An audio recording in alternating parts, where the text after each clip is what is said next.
اعوذ باللہ من الشیطان الرجیم بسم اللہ الرحمن الرحیم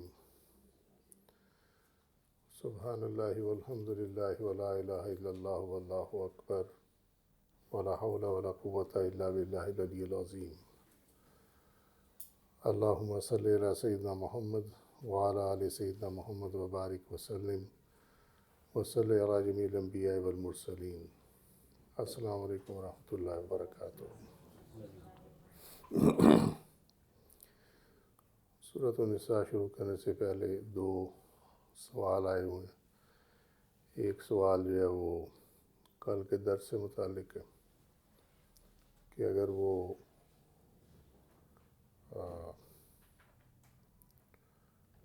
جس کا قرض دینا تھا یا جس کا حق دینا تھا یا جس کی چیز اٹھائی ہوئی دینی تھی اس کو اور وہ نہ ملے تو بتایا گیا کہ اس کے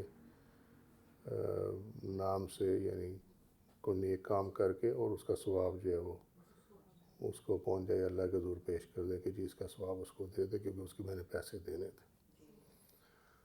سوال یہ آیا کہ اور وہ یہ اس ٹائم میرے ذہن میں تھا مگر وہ نکل گیا میرے ذہن سے اس ٹائم کہ اگر وہ بندہ مل جائے پھر کبھی تو پھر کیا کیا جائے؟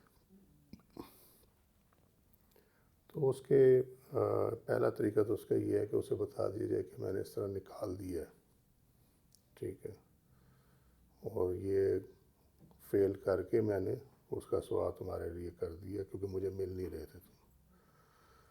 اگر وہ ایگری کر جائے تو ٹھیک ہے، نہ ایگری کرے تو پھر کوشش کر کے اسے دے دیں۔ جو پہلے آپ نے اللہ کی راہ میں دیا ہوا ہے وہ پھر اللہ تعالیٰ آپ کے کھاتے میں ڈال دے گا، ٹھیک ہے، وہ ضائع نہیں جاتا، کہیں بھی نہیں ضائع جاتا۔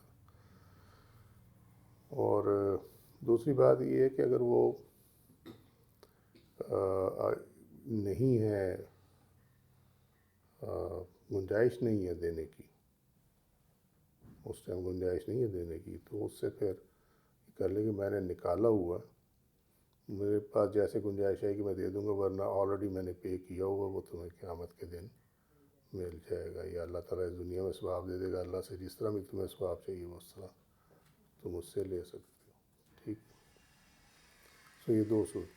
دوسرا سوال ذرا تپا ہوا آیا، وہ سوال یہ ہے کہ عورت کو طلاق کا جو حق ہے وہ علماء جو ہے وہ اگر ان سے سوال کر دیا جائے تو وہ آگے سے بڑی بدتمیزی سے جواب دیتے ہیں اس کا۔ تو وہ تو جو کرتے ہیں اصل میں ہمارے امت جو ہے وہ کم علم لوگوں میں گھری ہوئی ہے چاروں سائڈوں سے، اور مختصر جواب اس کا یہ ہے کہ عورت کو طلاق کا حق اس لیے نہیں دیا جاتا کہ عورت جذباتی ہے، وہ جذبات میں آگے اپنا گھر خراب کر سکتی ہے، تو اس کی جو یہ انسٹیبلٹی ہے اس معاملے میں، اس کی وجہ سے اس کو یہ اختیار نہیں دیا گیا اور مرد کو یہ اختیار دیا گیا۔ مگر اگر عورت طلاق کے حق کا نکاح نامے میں یا نکاح میں اختیار مانگے تو یہ بری بات نہیں ہے۔ اس پہ یہ کہنا کہ کیوں مانگ رہے ہو، تم تعلق کی شک سے شروع کر رہے ہو یا تمہاری نیت ہی کل کو طلاق دینے کی ہے، یہ باتیں انویلڈ ہیں، ان کا کوئی تعلق نہیں ہے شریعت سے۔ اگر وہ مانگے تو وہ بری بات نہیں ہے، اس لیے بری بات نہیں ہے، اور اس کی بیس یہ ہے کہ خلا جو ہے وہ بھی طلاق مانگنا ہے، ٹھیک ہے۔ جب شریعت نے خلا کا حق دیا ہوا ہے تو پھر اگر عورت طلاق دینے کا حق مانگے تو یہ کوئی برا امر نہیں ہے، ٹھیک ہے۔ اس میں یہ ہے کہ اگر وہ نکاح نامے میں اس شرط کو مانے، مرد جو ہے اگر وہ مانے، یا عام طور پہ ہمارے یہاں کہتے ہیں لڑکے والے اگر مانے، تو اس میں لڑکے والوں کا کوئی تعلق نہیں ہوتا، اس میں لڑکے کا تعلق ہے، یہ ڈفرینس ہے، ٹھیک ہے۔ تو اگر لڑکا مانے اس چیز کو کہ جی ٹھیک ہے طلاق کا حق دے دیں تو اٹس اوکے، آپ اس میں نکاح نامے میں ایڈ کر دیں اس کو۔ سیکنڈلی یہ ہے کہ وہ نکاح نامے جنہوں نے سبمٹ ہونا ہوتا ہے ویسٹ میں، امریکہ، یورپ وغیرہ میں، ان کے ہاں تو وہاں کنڈیشن ہے، وہ نکاح نامہ ایکسیپٹ ہی نہیں کرتے جب تک اس میں عورت کو طلاق کا حق نہ دیا گیا ہو۔ تو یہ کوئی برا امر نہیں ہے، یہ صرف آپس کے انڈرسٹینڈنگ کی بات ہے، اور شریعت اس کو الاؤ کرتی ہے کہ اگر لڑکا یا مرد جو ہے وہ اس پہ ایگری کرتا ہے کہ طلاق کا حق عورت کو دے تو اٹس ویلڈ اینڈ فائن، اس میں کوئی حرج نہیں ہے۔ باقی اللہ تعالیٰ ان لوگوں کو ہدایت دے۔ ہمارے ہاں عالم کی پہچان یہ رہ گئی ہے کہ اس کی داڑھی ہو، سر پہ امامہ ہو، عربی اچھی بول لیتا ہو، قرأت اچھی کر لیتا ہو، حافظ ہو، جبکہ ان ساری چیزوں کا علم سے کوئی تعلق نہیں ہے۔ اللہ تعالیٰ ہدایت عطا فرمائے بس۔ مرد کے بعد پھر بھی طلاق کا حق رہتا ہے؟ ہاں رہتا ہے، یہ تو نہیں کہ اسے دے دیا تو خود فارغ ہو گیا، دونوں میں سے کوئی بھی کسی وقت بھی جب چاہے طلاق دے ہو سکتی ہے۔ قانون میں لکھا ہوا ہے کن شرائط پر، تو کوئی شرائط بھی اس میں عائد کی جا سکتی ہے؟ نہیں، بس یہ حق دیا ہے۔ that's it۔ کیونکہ اس میں پھر یہ ہوتا ہے کہ اگر طلاق کا حق دیں تو اس کی سٹیٹس وہی ہوتا ہے جو مرد کا ہوتا ہے۔ جس طرح مرد پہ یہ لاگو ہے کہ وہ طلاق 3 جو ہے وہ ایک مرتبہ نہ دے کیونکہ یہ گناہ والی بات ہے، اسی طرح وہ عورت پہ بھی اپلائی ہوگا کہ وہ طلاق ایک ایک کر کے دے گی، 3 دفعہ دے گی تو طلاق ہو جائے گی مگر گناہگار بھی ہوگی ساتھ میں۔ وہی جو تمام جو چیزیں مرد پہ لاگو ہیں وہی چیزیں لاگو اس پہ ہو جائیں گی، پھر اس میں شرائط کا تعلق نہیں رہ جاتا۔ ٹھیک ہے، کریں شروع؟ اوکے۔ سورۃ النساء آیت نمبر 148 and 149، اس کی تاویلات الصوفیہ۔ کہتے ہیں کہ پھر مظلوم سے محبت کی خبر دی۔ کیسے خبر دی؟ لا یحب اللہ الجہر بالسوء من القول، عوام الناس اگر برائی کا تذکرہ کھلے عام کرے تو اللہ کو پسند نہیں ہے، لیکن اگر مظلوم کرے تو کوئی حرج نہیں ہے۔ ٹھیک ہے، لیکن اس میں وہ بات شامل نہیں جو خواص اپنے باطن سے کرتے ہیں، اور نہ ہی اس میں وہ خطرات شامل ہیں جو کہ اکثر خاص کے دل میں آتے ہیں۔ پہلے یہ دیکھ لو کہ یہ خطرات کس کو کہتے ہیں۔ کہیں خطرہ لکھا ہوا ملے یا خطرات لکھا ہوا ملے نا اس میں صوفیزم میں، تو اس کا معنی یہ ہوتا ہے وہ خیال جو بندے کو حق کی طرف بلائے اور بندہ اس کو دور کرنے پر قادر نہ ہو، اپنے سے ہٹانے پر قادر نہ ہو، اس کو خطرات کہتے ہیں۔ خطرات یہاں ہمارے عام بندہ سمجھے کہ پتہ نہیں کوئی ڈینجر جس کو کہتے ہیں یا ڈینجرس کہتے ہیں جس کو، وہ یہ خطرات وہ ہیں جو کہ وہ خیال جو بندہ کو حق کی طرف بلائے اور بندہ اس کو اپنے سے دور نہ کر سکے، سمجھے؟ وہ چاہے بھی تو ذہن سے نہیں جھٹک سکتا، اس کو ذہن سے نکال نہیں سکتا، دل سے نکال نہیں سکتا۔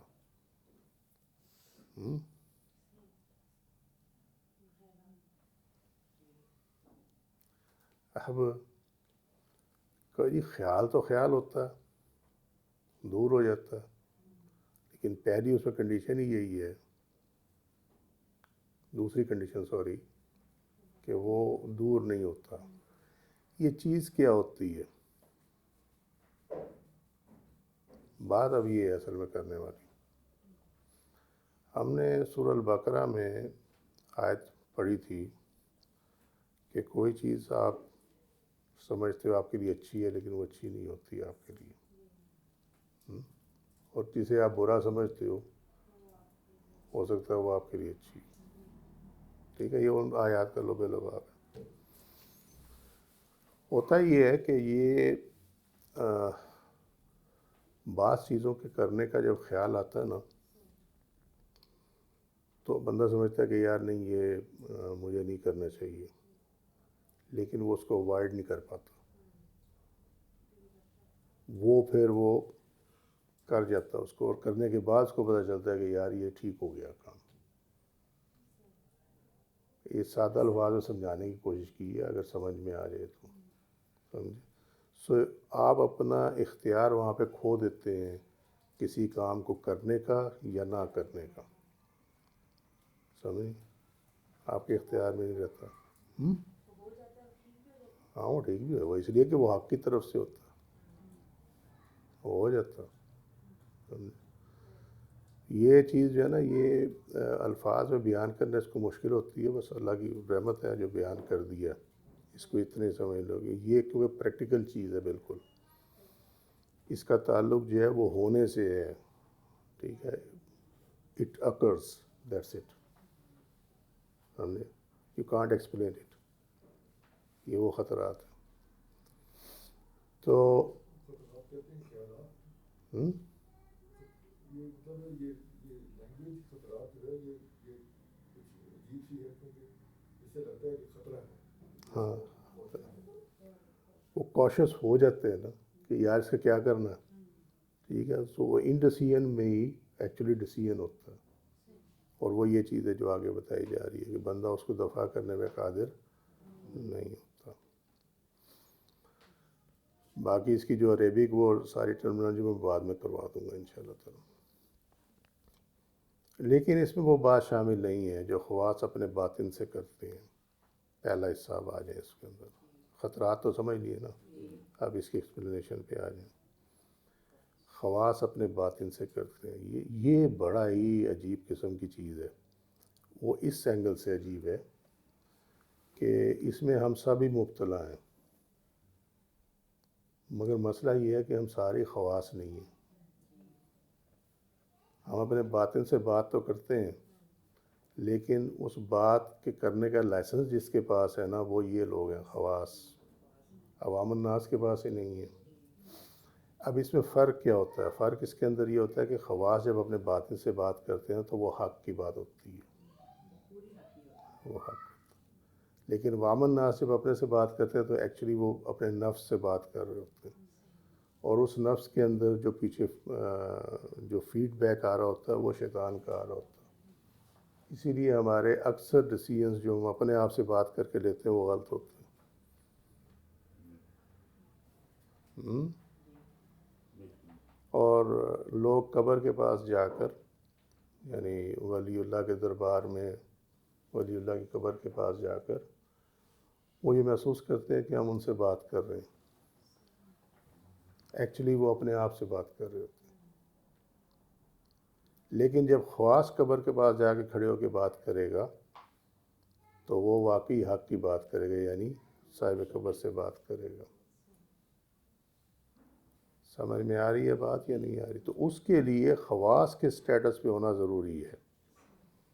ہمارے ہاں لوگ جلے ہو گئے ہیں، وہ کہتے ہیں بازی چوکڑی مار کے بیٹھ گئے آنکھیں بند کر کے، تو بس وہ جو میرے دل میں آ رہا ہے وہ صاحب مزار ہی فرما رہے ہیں مجھ سے۔ ایک ہے فیض عام، جو گیا دربار شریف پہ اس کے لیے فیض عام ہے، ٹھیک ہے، اس میں آپ کہہ سکتے ہیں جی بابا ساڈا، ٹھیک ہے جی بابا صاحب ہمارے ہیں، ٹھیک ہے جی۔ لیکن ایک ہوتا ہے فیض خاص، اس کے لیے پھر جو صاحب مزار ہے اس کے جو تقوی کا معیار ہے اس کے اوپر آپ کو پورا اترنا پڑتا ہے، اس کے بغیر حل نہیں ہے، سمجھے؟ ریشم میں ٹاٹ کا پیوند نہیں لگ سکتا، ریشم کے ساتھ اگر اٹیچ ہوگا تو ریشم ہی اٹیچ ہوگی، ادروائز نہیں ہو سکتا، سمجھے؟ سو یہ بات لوگوں کو سمجھ نہیں آتی، لوگ اپنی خوش فہمی میں مبتلا رہتے ہیں کہ ہم پتہ نہیں کون سے مقام پہ پہنچ گئے ہیں، کس جگہ پہ ہیں، کسی جگہ پہ نہیں ہوتے۔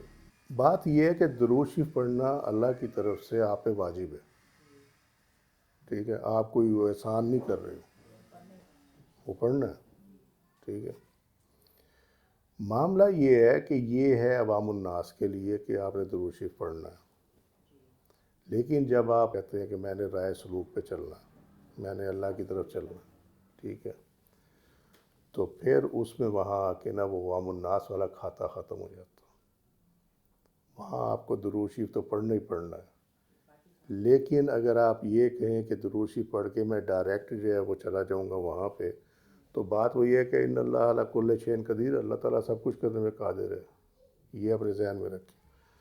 مگر جب تک اس دربار شریف میں بارگاہ رسالت پہنچنے کے آپ قابل نہیں ہوتے تب تک آپ وہاں پہ انٹری نہیں پا سکتے، ٹھیک ہے؟ اور قابل کون کرے گا؟ قابل شیخ کرے گا، شیخ کرے گا۔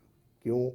کہ وہ ان راستوں سے گزرا ہوا، کہ جب تک نبی کریم صلی اللہ علیہ وسلم کی بارگاہ رسالت میں پہنچنے کے معیار پہ نہیں نہ پہنچے گا، اس معیار پہ نہیں پہنچے گا، تب تک وہاں اس کو انٹری نہیں ملے گی۔ ہاں آپ کو ثواب ملے گا درود شریف پڑھنے کا، ٹھیک ہے، نبی کریم صلی اللہ علیہ وسلم کے پاس آپ کا ہوگا کہ بھئی فلانا بندہ میرے پہ درود بھیجتا ہے، یہ سب چیزیں ہوں گی، مگر جہاں فیض خاص کی بات آ جائے گی وہاں پہ you will have to come up to the merit, اس میرٹ کے علاوہ کوئی گنجائش نہیں ہے۔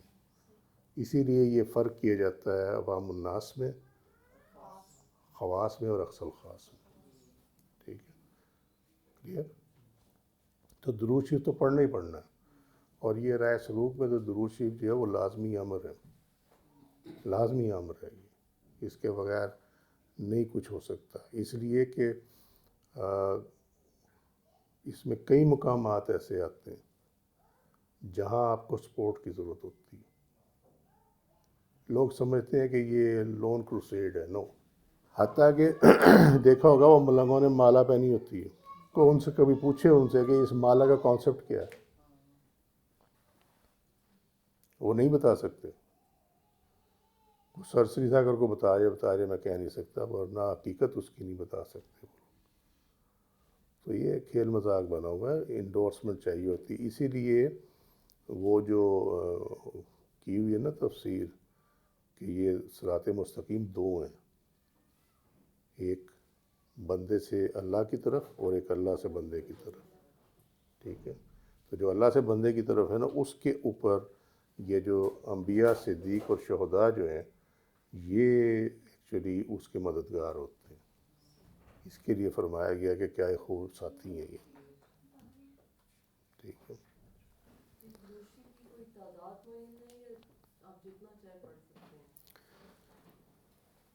ہاں، اٹس اے گڈ کویشچن۔ اگر آپ کو کچھ سمجھ نہ آئے تو 313 مرتبہ پڑھ لیا کریں، ادروائز تو کوئی تعداد معین نہیں ہے، لیکن یہ بھی ایک خاص قسم کی ہے چیز کہ 313 مرتبہ اگر آپ پڑھیں تو وہ اس میں محمد جو ہے اس کے ساتھ یہ میچ کر جائے گا۔ کوئی بھی درود شریف اگر رائے روپ پہ چلنا ہے تو درود ابراہیمی از دا بیسٹ ون۔ تو جو خواص اپنے باطن سے کرتے ہیں وہ بات اس میں شامل نہیں ہے، ٹھیک ہو گئی جی بات، اور نہ ہی اس میں وہ خطرات شامل ہیں جو کہ اقصى خاص کے دل میں آتے ہیں، یہ کلیئر ہو گئی بات اس میں، ٹھیک ہو گئی بات۔ الا من ظلم، سوا بشری تقاضوں کے تحت جس پر انسان کے اختیار نہیں، اور اضطرار میں مبتلا ہونے پر اگر کوئی بات زبان پہ آ جائے تو کوئی حرج نہیں ہے اس کے اندر، بے اختیاری ہو، ٹھیک ہے۔ اسی طرح لا يحب اللہ الجہر بالسوء من القول، اللہ کو ناپسند ہے ربوبیت کے اسرار، الوہیت کی بخششوں، غیبی مخلوق کا پردہ اٹھانا اور غیب الغیب کی پوشیدہ باتوں کا سر عام اظہار کرنا۔ لے لے ادھر اولا بنا ہوتا،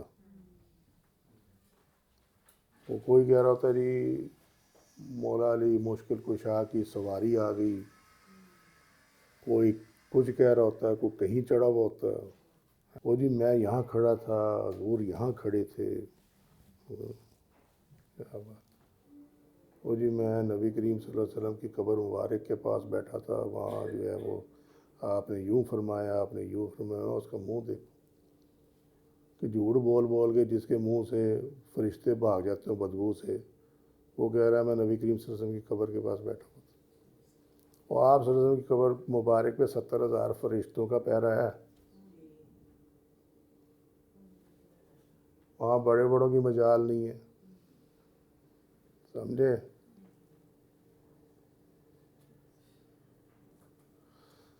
اچھا جی، اللہ کو ناپسند کیا ہے؟ ربوبیت کے اسرار، الوہیت کی بخشش۔ اب یہ ربوبیت اور الوہیت میں کیا فرق ہے؟ ربوبیت رب سے ہے اور الوہیت جو ہے وہ الہ سے ہے. ربوبیت پالنے والا پروردگار، الہ جس کی عبادت کی جائے، معبود. ٹھیک ہے. تو جب وہ صفت رب استعمال کرے اس ٹائم جو اسرار آپ کے اوپر کھلتے ہیں کہ وہ رب جو ہے وہ کیسا ہے، اس کی یہ صفت کی وسعت کیا ہے، جب یہ اسرار آپ پہ کھلیں اور الوہیت کی بخشش کہ آپ نے اللہ کی عبادت کی اور الہ نے آپ کو کچھ عطا کیا اپنی جناب سے. ٹھیک ہے. غیبی مخلوق کا پردہ اٹھانا. اب غیبی مخلوق میں دو مین آتی ہیں. نمبر 1 فرشتے اور نمبر 2 جنات. ٹھیک ہے. اور جو نمبر 3 ابو اینڈ آل ہے دونوں سے، وہ ہیں انبیاء اور صدیقین کی ارواح. ٹھیک ہے. ٹھیک ہو گئی بات. اچھا. اور جو چوتھی چیز ہے اس کے اندر جس پہ کسی کا دھیان نہیں ہوتا، سمجھے، جس پہ کسی کا دھیان نہیں ہوتا، وہ یہ ہے کہ جو ابھی دنیا سے گزرے نہیں ہوتے وہ بھی اس کیٹیگری میں کہیں نہ کہیں فال کر جاتے ہیں، کیونکہ وہ بندے کو وہاں ملتے ہیں جہاں وہ سوچ نہیں سکتا. جیسے حضرت خواجہ معین الدین چشتی رحمۃ اللہ علیہ، جب آپ اپنے حجرے میں چلے جاتے تھے، دروازہ بند کر لیتے تھے، تو آپ کی نالین پاک باہر ہوتی تھی اور لوگ یہ بتاتے تھے کہ ہم نے کل رات ان کو خانہ کعبہ میں طواف کرتے دیکھا. سمجھے. سو یہ غیبی مخلوق کا کوئی اس طرح ادراک ہو جائے، اس کا پردہ اٹھانا اور غیب الغیب کی پوشیدہ باتوں کا سر عام اظہار کرنا، کہ وہ باتیں جس پہ اللہ تعالیٰ نے عوام الناس پہ پردہ رکھا ہوا ہے جس کے لیے، ان باتوں کا لوگوں کے سامنے اظہار کر دینا. ٹھیک ہے. صحیح ہے ہی نہیں صحیح ہے. اچھا. کل اگر یاد ہو پرسوں ہم نے حدیث کے درس میں ڈسکس کیا تھا کہ وہ جو حدیث شریف تھی کہ نماز کسوف کے دوران جہنم جو ہے وہ دکھا دی گئی. اس میں دیکھو ٹائم کتنا لگا، لمحے کی بات ہے نا، مومنٹس کی بات ہے. ٹھیک ہے. یہ اتنا ہی کوئک ہے سفر کرنا. سمجھے.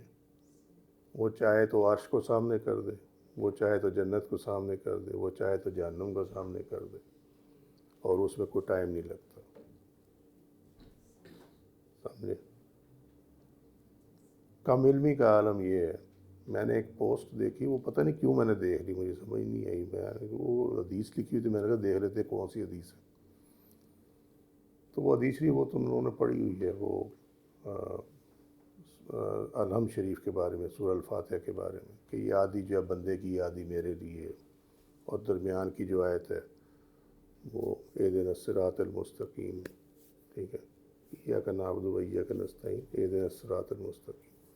مختصر یہ ہے کہ وہ کہتے ہیں اللہ نے جواب دینا ہوتا ہے تو ہم فٹافٹ پڑھ جاتے ہیں سورہ الفاتحہ.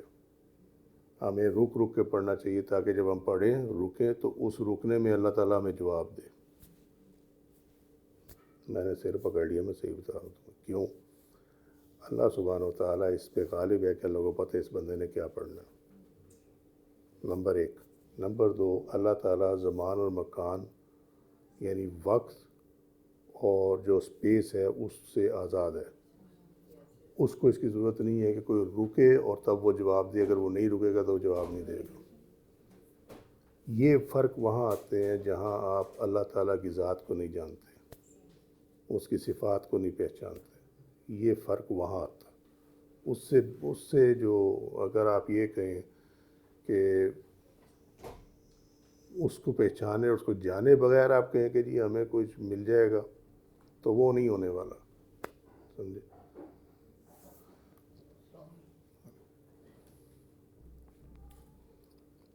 سو ان چیزوں کو بیان کرنا جو ہے وہ اللہ کو پسند نہیں ہے. الا من ظلم، اور احوال کے غلبہ اور جمال و جلال کے مسلسل جام نوش کرنے کی وجہ سے یہ مجبور ہو جائے، پھر فنا کی زبان کی بجائے بقا کی زبان میں کہے انا الحق سبحانی. احوال کیا ہیں یہ دیکھ لو، یہ سامنے لکھا ہوا حال کی جمع، وہ جوش و سرور کی کیفیت جس کا تعلق استغراق یاد الہی یا لطف الہی سے ہو. غرق تو سنا ہے نا لفظ، یہ وہی ہے، یہ دیکھ ٹھیک ہے، یہ وہی لفظ ہے غرق ہونا. یعنی اللہ تعالیٰ کی یاد میں اور اس کی عبادت میں اس قدر، اس کی ذات میں اس قدر غرق ہو گئی کہ اس کو اپنے حال وال پہ کوئی اختیار نہیں رہا. اس کو کہتے ہیں احوال یا حال. اگر سنا ہونا کہتے ہیں جی اس کو حال پڑ گیا. وہ حال پڑھنا اس لیے کہتے ہیں کہ اس کو اپنے آپ پہ کسی قسم کا بھی اختیار نہیں رہتا اس کو اپنے حال پہ. تو وہ آج کل جو حال پڑھتے ہیں وہ تو خیر 2 نمبر ہوتے ہیں، مگر اگر اصل حال ہو تو وہ استغراق کے یاد الہی میں اس کا ہونا لازمی ہے، ادروائز وہ جینون نہیں ہوتا بلکہ اس کا عذاب ہوتا. پھر تو کہا ہی جا رہا ہے الا من ظلم، یعنی اس حال کی وجہ سے وہ اتنا مجبور ہو جائے کہ اس کی اپنی ذات اس کو نظر نہ آئے، مگر جو نظر آئے وہ صرف اللہ کی ذات نظر آئے.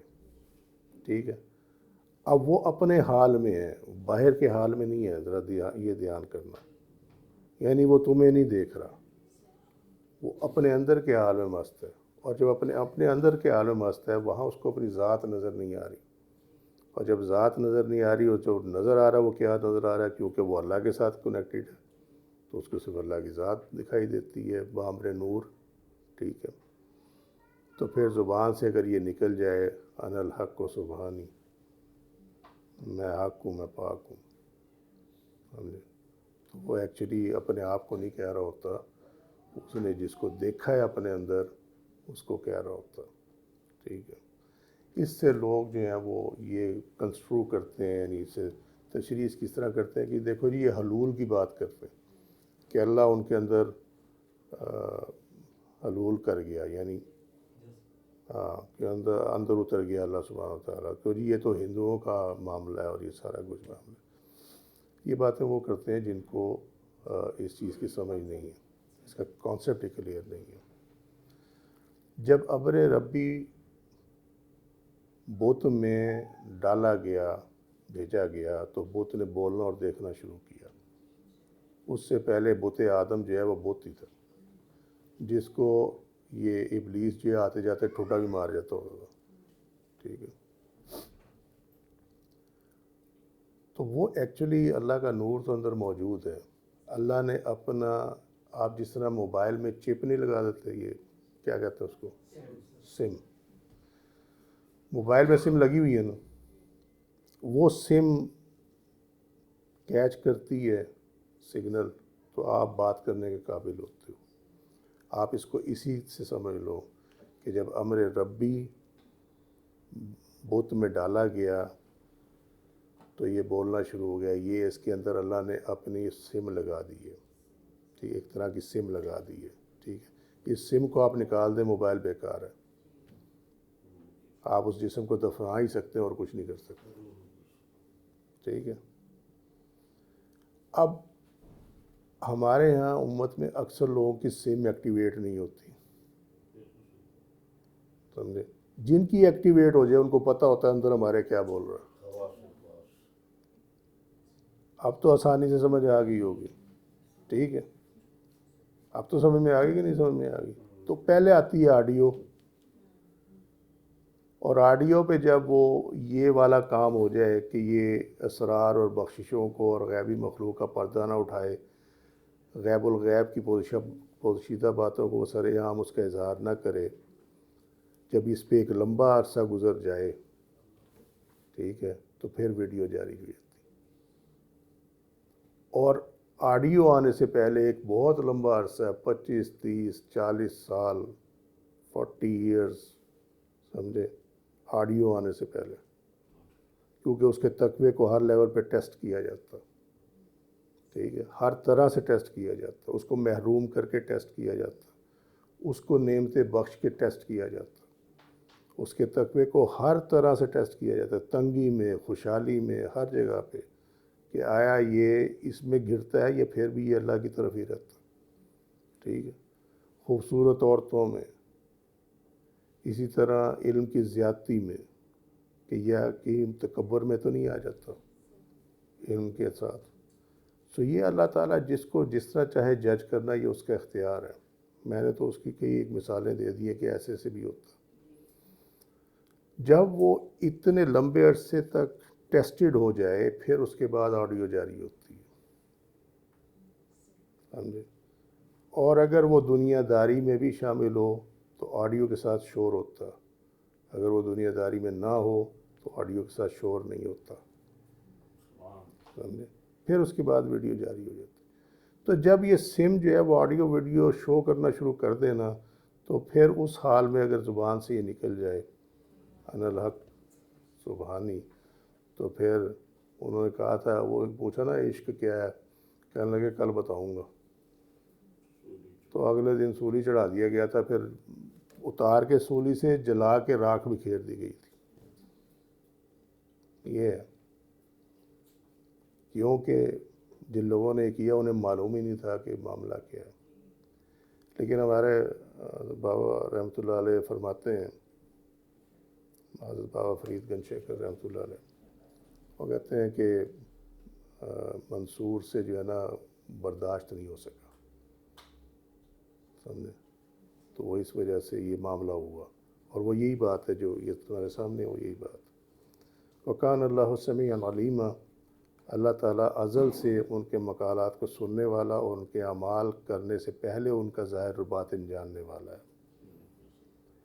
وہ جو بعض وقت فرقے ایسے ہیں، وہ کہتے ہیں جب کوئی چیز ہو جائے تب اللہ کو پتہ لگتی ہے. ہاں، لیکن یہ جہاں پہ صفت ہے، میں پہلے بھی بیان کیا الحمدللہ، آج ریپیٹ کر رہا ہوں، جہاں یہ لفظ ہے کانا اور اس کے ساتھ آئے یہ صفات، تو یہ اس کا مطلب اور اس کے سوا کچھ نہیں ہوتا کہ اللہ تعالیٰ ازل سے یہ چیزیں جاننے والا. پھر اللہ تعالیٰ نے فرمایا تو خیرن، یعنی اگر تم لوگوں کو متنبع کرنے کے لیے، ان کے فائدے کے لیے اللہ کے لطف کو ظاہر کرو تو بہتر ہے. لطف کیا چیز ہے؟ تجلی جمالی و تائید حق جو لقائی سالک کے ساتھ ہوتی ہے. اس میں 3 مشکل الفاظ آ گئے، تجلی جمالی لقائی، ٹھیک ہے. لقاء سامنے ظاہر ہو جانا، ٹھیک ہے.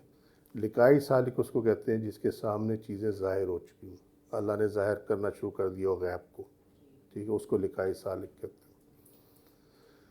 تائید حق کہ اللہ کی طرف سے اس کو سپورٹ ہوتی ہے، انڈورسمنٹ ہوتی ہے، ٹھیک ہے.